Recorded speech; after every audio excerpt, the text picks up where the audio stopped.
পারমাণবিক শক্তি ব্যবহারের চূড়ান্ত ধাপে বাংলাদেশের যাত্রা শুরু হয়েছে। রূপপুর পারমাণবিক বিদ্যুৎ কেন্দ্রের চুল্লিতে এরই মধ্যে শুরু হয়েছে ইউরেনিয়ামের ব্যবহার। এর মধ্য দিয়ে পারমাণবিক শক্তি ব্যবহারকারী দেশ হিসেবে আত্মপ্রকাশ করলো বাংলাদেশ। অনেকের মনে এখন একটি প্রশ্ন কি দিচ্ছে, এই ইউরেনিয়াম দিয়ে কি পরমাণু অস্ত্র বা বোমা বানানো সম্ভব? রূপপুরের এই প্রযুক্তি কি চাইলেই যুদ্ধের কাজে ব্যবহার করা যাবে? আজ আমরা সহজ ভাষায় এই প্রশ্নের উত্তর খুঁজব। পারমাণবিক বিদ্যুৎ কেন্দ্র বা বোমা দুটি তৈরি করতেই প্রয়োজন ইউরেনিয়াম। প্রকৃতিতে আমরা যে ইউরেনিয়াম পাই এতে মূলত দুটি আইসোটোপ থাকে, U-238 এবং U-235। সমস্যা হলো প্রকৃতিতে পাওয়া ইউরেনিয়ামের 99% বেশি হলো U-238, যা বিদ্যুৎ তৈরির জন্য খুব একটা কার্যকর নয়। আসল কাজ করে U-235, যা প্রকৃতিতে থাকে মাত্র 0.7%।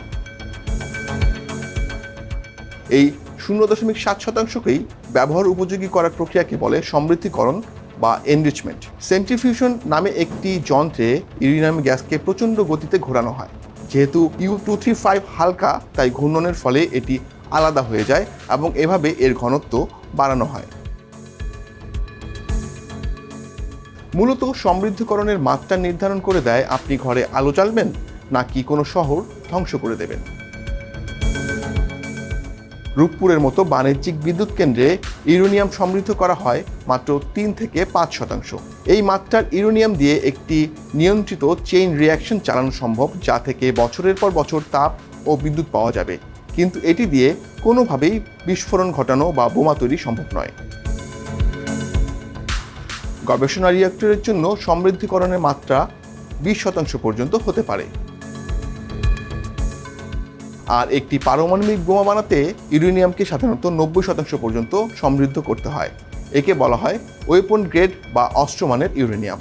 5% থেকে 90% পৌঁছানোর ব্যবধান আকাশ পাতাল। রূপপুরের জন্য যে জ্বালানি রাশিয়া থেকে আনা হয়েছে তা কেবল বিদ্যুৎ তৈরির উপযোগী করেই বানানো। রূপপুর বিদ্যুৎ কেন্দ্র চলবে নিউক্লিয়ার ফিশন প্রক্রিয়ায়। এখানে ইউরেনিয়ামের নিউক্লিয়াস বিভাজনের মাধ্যমে প্রচুর তাপ তৈরি হবে। সেই তাপে পানি বাষ্প হয়ে টারবাইন ঘোরাবে এবং বিদ্যুৎ তৈরি করবে। এটি অত্যন্ত ধীর ও কঠোরভাবে নিয়ন্ত্রিত প্রক্রিয়া। অন্যদিকে বোমার ক্ষেত্রে লক্ষ্য থাকে 1 সেকেন্ডের ক্ষুদ্র ভগ্নাংশে সব শক্তি নির্গত করা। রূপপুরের চুল্লিতে সেই প্রযুক্তি বা পরিবেশ কোনোটিই নেই। এছাড়াও আছে কঠোর আন্তর্জাতিক নিয়ম। রূপপুর প্রকল্প পরিচালিত হচ্ছে আন্তর্জাতিক পারমাণবিক শক্তি সংস্থার কড়া নজরদারিতে। রাশিয়া থেকে আসা প্রতিটি ফুয়েল রড এবং ইউরেনিয়ামের হিসেব রাখা হয়।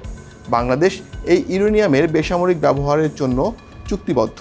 ফলে এখান থেকে প্রযুক্তি বা জ্বালানি সরিয়ে গোপনে অস্ত্র বানানো বৈজ্ঞানিক ও রাজনৈতিক দুদিক থেকেই অসম্ভব।